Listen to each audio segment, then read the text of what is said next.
Hey, everybody. Welcome to your Leo horoscopes for the week of July 23rd to July 29th. Happy Venus retrograde. We are kicking that off this week.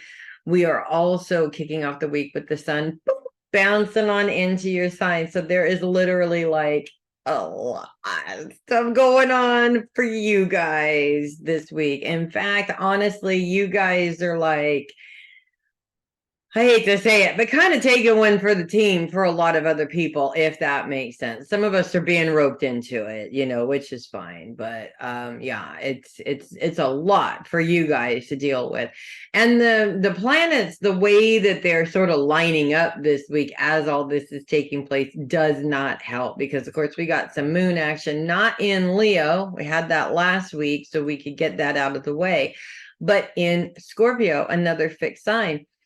And that lines up with and moves into a square with Venus and Mercury, which are in a pretty close conjunction with each other this week as Venus started her retrograde. She's kind of moving backwards and he's moving forwards, and they too shall meet by the end of the week, actually, which means they're working together. They're going to do that and then they're going to pass each other by. So they're working very closely together in good ways and in not so great ways. So let's look first at how all of these planets, Venus and Mercury, in opposition with Saturn, which is a little weird because usually oppositions are in between signs under the same mode, which Pisces is not the same mode as Leo. But the way where they are does create an opposition anyways. And Saturn is retrograde. So we're mirroring back that responsibility to ourselves. We're letting go of responsibilities that don't belong to us, that we don't have to hold on to.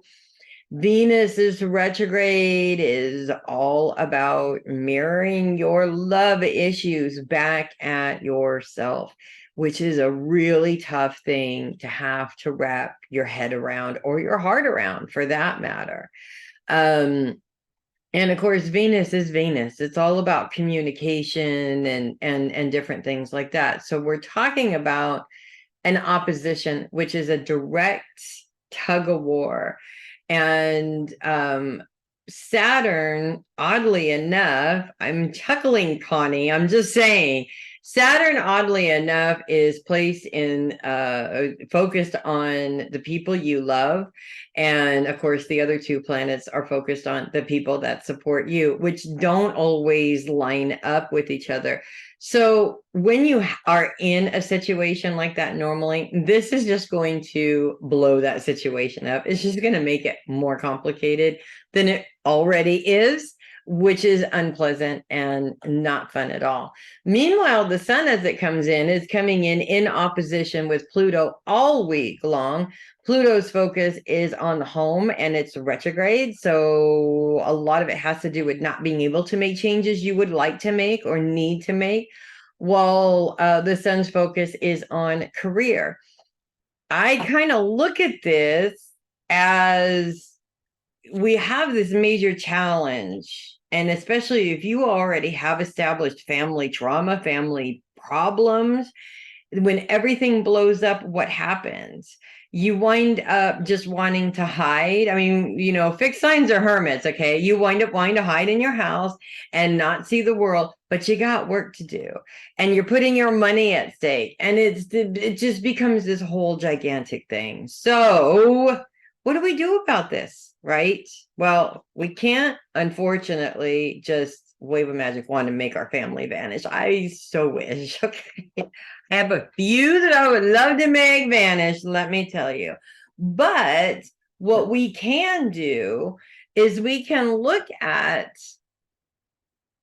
what in this situation do you keep having to deal with over and over and over again? And how can you fix that for you inside of you, if that makes sense?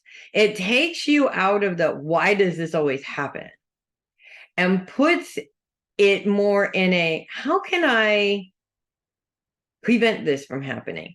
Or how can I navigate this situation easier for myself? Because let's just face it, I can't get out of the situation, or the situation is never going to end, or whatever reason. Even by changing your perception on something, or accepting the people for who they are, rather than wishing that they're going to change, those things tend to make a really difficult situation just a little bit easier. And when you make it even just a little bit easier, it's less heavy, and it feels like it takes less time for you to quote unquote work through it, if that makes sense. Right at the end of the week, the moon moves into a trine with Venus and Neptune, not Neptune, that's Mercury, with Venus and Mercury. Now, a trine is a really, really awesome aspect where these planets are helping you. And with the moon's emotional focus on the mind and how you think, the moon may be telling us what the issue is and why it seems to take so dang long to work through this. And it's because you spend too much time in your head thinking about it. What some people call racing, for example. And when we get in that headspace, when we get angry and we replay it over and over and over and over again, we replay it, we rewrite it, we say the things that we should have said at the time, we do. And that right there makes it absolutely difficult to let go, because you're not actually working through anything. You're just torturing yourself with it. Don't let your emotional stinking thinking basically take over your whole entire life, if that makes any sense at all. So, yes, very difficult challenges for you guys this week. Very difficult challenges for you guys this week, but we do have some things that are a little bit helpful to help with that. And here's the thing, even if you don't get help, sometimes that's the lesson, is that you don't need help. This is something that you have to take care of, that you need to take care of, and that you owe to yourself really to take care of, if that makes sense. And while that seems like a lot of responsibility, trust me when I say I get it, because it's not a fun process, but you definitely feel better afterwards. So, and it never becomes a fun process, but you can, there's always little things that you could do to make it fun for yourself anyways. So that's also part of that process, is learning those things as well. So you guys are awesome. I know you're going to do great. You're powerful. You're Leos. And it's Leo season, so party hardy, everybody. That's what I have for you guys this week. You guys are going to do great. I know you're going to do great. Enjoy your Leo season, and I will see you guys next week, hopefully with a little bit more better news. That would be really good. We'll definitely work on seeing if the planets can do that for us. All right, you guys, I will see you next week.